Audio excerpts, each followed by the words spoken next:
हिंसा में crime branch की टीम को एक बड़ी कामयाबी हाथ लगी है। फरीदाबाद निवासी आरोपी बिट्टू बजरंगी को गिरफ्तार कर लिया गया है। ताबड़ू क्राइम ब्रांच की टीम ने उसको गिरफ्तार किया है। गौरक्षा दल का अध्यक्ष है बिट्टू। सीसीटीवी कैमरे में उसकी गिरफ्तारी की तस्वीरें भी कैद हुई हैं। तो बिट्टू बजरंगी को गिरफ्तार किया गया है। ताबड़ू क्राइम ब्रांच की टीम ने उसको गिरफ्तार किया है। नू हिंसा के आरोपी के तौर पर क्राइम ब्रांच की टीम ने गिरफ्तार किया है बिट्टू बजरंगी को। फरीदाबाद निवासी है बिट्टू बजरंगी, जिसको पकड़ा गया है। ताबड़ू क्राइम ब्रांच की टीम ने उसको गिरफ्तार किया है और सीसीटीवी की ये तस्वीरें हैं जिनमें गिरफ्तार करके बिट्टू बजरंगी को ले जाया जा रहा है, देखा जा सकता है। तो बिट्टू बजरंगी की गिरफ्तारी हुई है। ताबड़ू क्राइम ब्रांच की टीम ने बिट्टू बजरंगी को गिरफ्तार किया है। और आइए सीधे रुख करेंगे अपने संवाददाता दीपक गौतम का। दीपक, कब कहां किन परिस्थितियों के तहत बिट्टू बजरंगी की ये गिरफ्तारी हुई है और किस तरह की पूछताछ बिट्टू बजरंगी से हुई है अभी तक? देखिए, बिल्कुल कल दोपहर को बिट्टू बजरंगी को पकड़ने के लिए क्राइम ब्रांच की टीम पहुंची। बिट्टू बजरंगी उस वक्त घर पर ही था और क्राइम ब्रांच की टीम मौके पर पहुंची और यहां से हिरासत में लिया और उसके बाद नूह लेकर गई है। अब बिट्टू बजरंगी की गिरफ्तारी की गई है। तमाम सेक्शन जो है इसमें लगाए गए हैं बिट्टू बजरंगी के खिलाफ। आईपीसी की धारा 146, आईपीसी की धारा 148, 149, 332, 353, 186, 395, 397, 506, 25, 54, 59। मतलब आप ये देखिए कि तमाम जो धाराएं हैं आईपीसी की वो बिट्टू बजरंगी के खिलाफ लगाई गई हैं। साफ तौर पर कहा गया है कि वहाँ लेडी अफसर एक थी, लेडी अफसर के सामने हथियार लहराए गए, मना करने के बाद भी ये नहीं माने और उस तरह की तमाम बातें एफआईआर में जिक्र की गई है।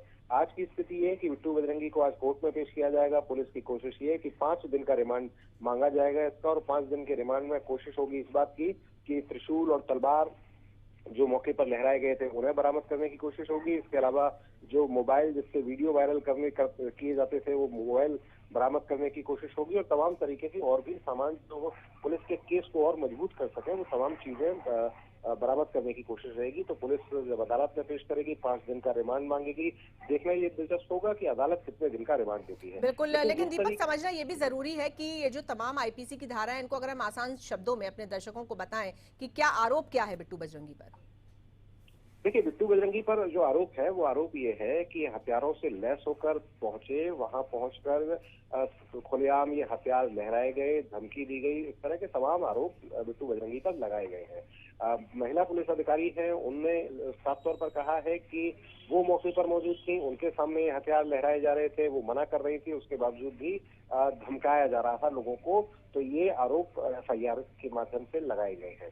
अब स्थिति ये है कि आज जब कोर्ट में पेश होगा, कोर्ट में पेश होने के बाद रिमांड पर लेने की कोशिश होगी। लेकिन फरीदाबाद में जब ये टीम पहुंची, नूह पुलिस की जब टीम पहुंची और जिस तरीके से बिट्टू बजरंगी को नाटकीय फिल्मी अंदाज में गिरफ्तार किया गया, हिरासत में लिया गया, वो अपने आप में बड़ा चौंकाने वाला था। क्योंकि सीसीटीवी फुटेज को जो दर्शक देख पा रहे हैं वो ये देख पाएंगे कि किस तरह से सिविल ड्रेस में कुछ लोग आते हुए दिखाई देते हैं, हाथों में डंडे और हथियार हैं, वो उस गली में घुसते हैं और गली में घुसने के बाद कुछ सेकंड बाद दिखाई देते हैं बिट्टू बजरंगी को पकड़कर ले जाते हुए।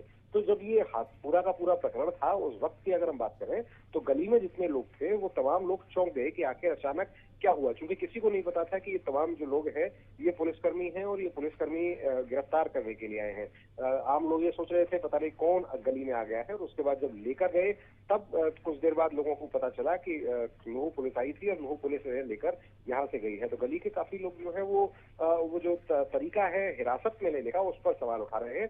लेकिन बड़ी बात ये कि हम ये देख रहे हैं कि नूह मामले में जिस तरीके से गिरफ्तारियों का दौर जारी है, जिस तरह से कानून अपनी कार्यवाही कर रहा है, ये अपने आप में बड़ी बात है। क्योंकि इस मामले के सामने आने के बाद हरियाणा की और मेवात की जो छवि बनी ये अपने आप में बहुत खतरनाक थी और पूरी तरह से सांप्रदायिक माहौल बिगड़ने की नौबत पूरे प्रदेश में एक तरह से आ गई थी। लेकिन पुलिस की कार्यकुशलता और सरकार की कार्यप्रणाली के चलते माहौल नहीं बिगड़ पाया, क्योंकि कई एक्टिव कदम उठाए गए, जैसा इंटरनेट बंद किया गया और तमाम लोग जो इस तरह की अफवाहें फैला रहे थे, जो किसी भी तरीके से माहौल खराब करने की कोशिश कर रहे थे, उनके खिलाफ एफआईआर दर्ज की गई, उन्हें गिरफ्तार किया गया।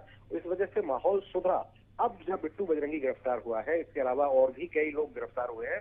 अब ये देखना होगा कि लगातार जो गिरफ्तारियां हैं, इन गिरफ्तारियों की आंच कहां तक पहुंचती है, कितने लोग और अभी गिरफ्तार होंगे, क्योंकि हम देख रहे हैं कि नूह में बहुत बड़ी संख्या में गिरफ्तारियां हो चुकी हैं।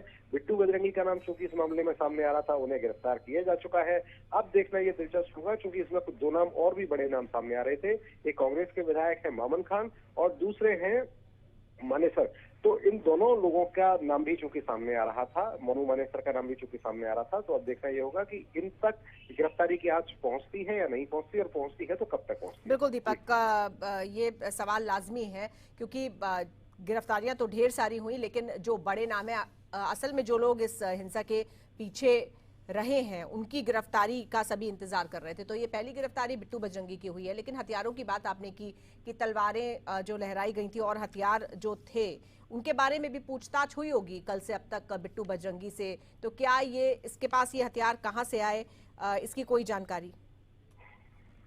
देखिए, सूर्य समाचार ने जब बिट्टू बजरंगी का इंटरव्यू किया था तो साफ तौर पर सूर्य समाचार ने ये पूछा था कि इस तरह के हथियार लहराकर जाना और इस तरह से उनका सार्वजनिक रूप से प्रदर्शन करना किस तरीके से सही है। तो बिट्टू बजरंगी ने उस वक्त कहा था कि तलवार ये वो तलवारें हैं जो शादियों में काम आती हैं, ये वो तलवार थी। त्रिशूल के बारे में जब उनसे पूछा गया था, त्रिशूल को लेकर उन्होंने कहा था कि ये वो त्रिशूल है जो हमारे पूजन में काम आता है। तो अब उस समय जो कहे गए तर्क, उन तर्कों को किसी भी तरीके से सही नहीं माना जा सकता, क्योंकि अगर इस तरीके से अपने पूजन में यूज होने वाली चीजों को हम सार्वजनिक रूप से फील्ड में लेकर निकलेंगे, लोगों के बीच में निकलेंगे, उन्हें लहराएंगे, तो सही बात यह है कि ये आईपीसी के तहत एक मामला बनता है और मामला दर्ज हुआ भी है। अब पुलिस की कोशिश भी यही है कि जब इन्हें गिरफ्तार कर लिया गया है, अदालत से जब रिमांड इन्हें मिलेगा, तो पुलिस की कोशिश भी ये है कि वो ये जाने कि ये हथियार अभी कहाँ हैं जो उस समय लहराए गए थे, या आए कहाँ से थे, क्या वास्तव में ये शादी की तलवार थी या ये तलवार दूसरी तरीके की तलवार थी, मोबाइल फोन से किस किस तरीके के वीडियो वायरल किए गए थे, कौन कौन लोग ऐसे थे जो कि इन वीडियो को वायरल करने में साझीदार थे। तो बिट्टू बजरंगी पर जब ये आंच पहुंची है तो ये बात तय है कि ये आंच कुछ और लोगों तक भी पहुंचेगी, अभी उनके साथियों तक पहुंचेगी। इनके बिट्टू बजरंगी के साथ उस समय कुछ और भी लोग मौजूद थे, क्योंकि एफआईआर में साफ तौर पर बिट्टू बजरंगी और 15 से 20 अन्य लोगों का जिक्र किया गया है। तो ये 15-20 लोगों तक भी जांच पहुंचेगी। इसका मतलब ये कि अभी फरीदाबाद से कुछ और गिरफ्तारियां इस मामले में होंगी।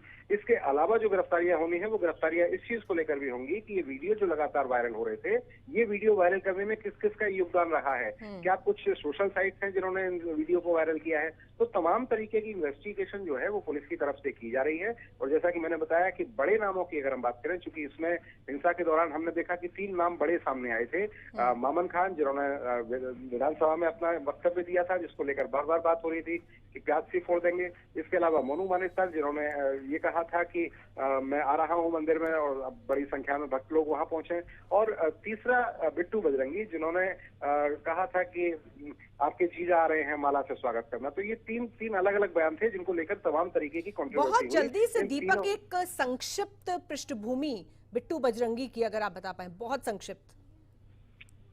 देखिए, बिट्टू बजरंगी की बात करें तो ये बजरंग फोर्स इन्होंने एक बना रखी है, उसके राष्ट्रीय अध्यक्ष बने हुए हैं। और फरीदाबाद की बात करें तो तमाम इनके खिलाफ इस तरह के मामलों में लगातार ये सामने आते रहते हैं। आज की अगर बात करूं तो 4 से 5 मामले इनके खिलाफ पहले से ही सांप्रदायिक हिंसा भड़काने के, सांप्रदायिक माहौल बिगाड़ने के दर्ज हैं और लगातार विवादों में रहते हैं। और यही वजह है कि अब पुलिस भी किसी तरह से इनको छोड़ने के मूड में नहीं है। हालांकि ये सवाल भी हमने बिट्टू बजरंगी से पूछा था कि आपके खिलाफ इतने मामले दर्ज हैं और आप उसके बाद भी सुधर नहीं रहे हैं। तो बिट्टू बजरंगी ने उस समय हमसे कहा था कि मेरे खिलाफ किसी भी तरीके से कोई ऐसा मामला नहीं है। तो वो अपनी गलती मानने के लिए तैयार नहीं दिखाई दिए थे। और फिलहाल की स्थिति ये कि अब सामने आ रहा है कि क्या क्या कार्रवाई होगी। वो जैसे जैसे कार्रवाई आगे बढ़ेगी पेश किया जाएगा बिट्टू बजरंगी को और उसकी रिमांड की कोशिश होगी। पुलिस की बहुत शुक्रिया आपका दीपक, इस पूरी विस्तृत जानकारी के लिए, इस बातचीत के लिए।